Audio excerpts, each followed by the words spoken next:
네, 쌍특검 법안 결국 국회를 통과했습니다. 하는 기자 정치부 이동훈 기자와 내용, 의미, 파장까지 짚어보겠습니다. 사실 저희가 쌍특검 이야기를 많이 해왔는데 통과된 최종안 내용이 뭐예요?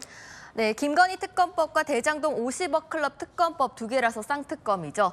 김건희 특검법은 김건희 여사가 친분이 있던 도이치모터스 회장과 함께 주가 조작에 가담했다는 의혹을 수사합니다.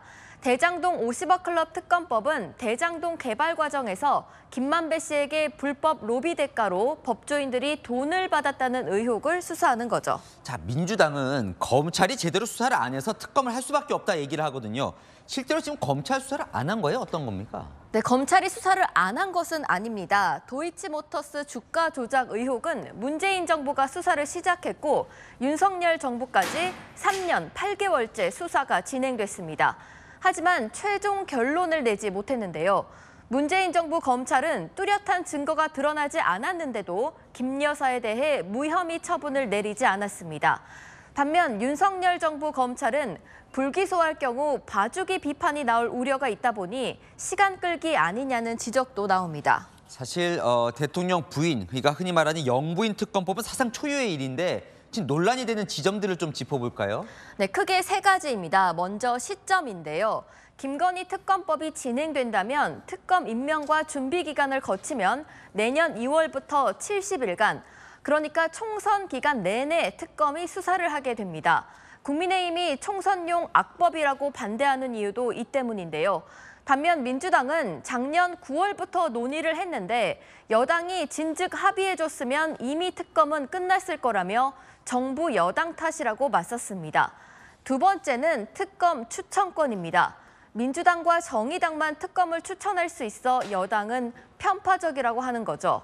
민주당과 정의당은 대통령 여사 특검을 여당이 추천해서는 안 된다며 혹여나 대통령이 탈당하더라도 국민의힘은 특검을 추천하지 못하게 수정안을 오늘 통과시켰습니다. 세 번째는 언론 브리핑이죠. 수사 과정을 브리핑할 수 있게 했거든요. 총선을 앞두고 정치용 특검의 증거라는 게 여당 주장입니다.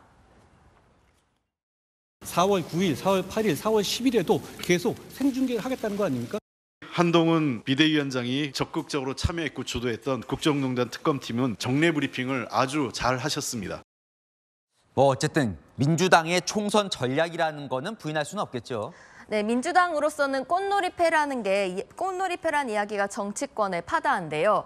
대통령이 수용하면 총선 내내 김건희 여사 이슈를 끌고 갈 수 있고 대통령이 거부권을 행사하면 가족 방탄이라고 비판하겠죠. 재의결 카드로 국민의힘 분열도 노릴 수 있습니다. 국회에서 200명이 찬성하면 대통령 거부권도 무력화되거든요. 2월쯤 공천 탈락이 가시화된 국민의힘 의원들과 결탁해 20명 정도만 찬성으로 돌리면 재의결이 된다는 거죠. 자, 한동훈 비대위원장은 오늘 입장을 내진 않은 거죠? 네, 한동훈 위원장 오늘은 국회에 모습을 드러내지 않았습니다. 왜 안 오냐고 기자들이 묻자 국민의힘은 한 위원장은 국회의원도 아니다. 쌍특검은 원내 사안이라고 했습니다.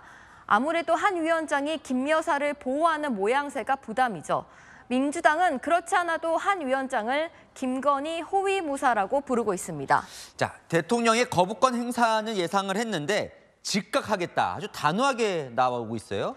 네, 거부권 행사의 시간을 끌 경우 오히려 민주당 여론전에 밀릴 수 있다는 판단이 깔려 있습니다. 결혼 전에 있었던 주식 거래가 어떻게 권력형 비리가 될 수 있냐는 게 대통령실 반응입니다.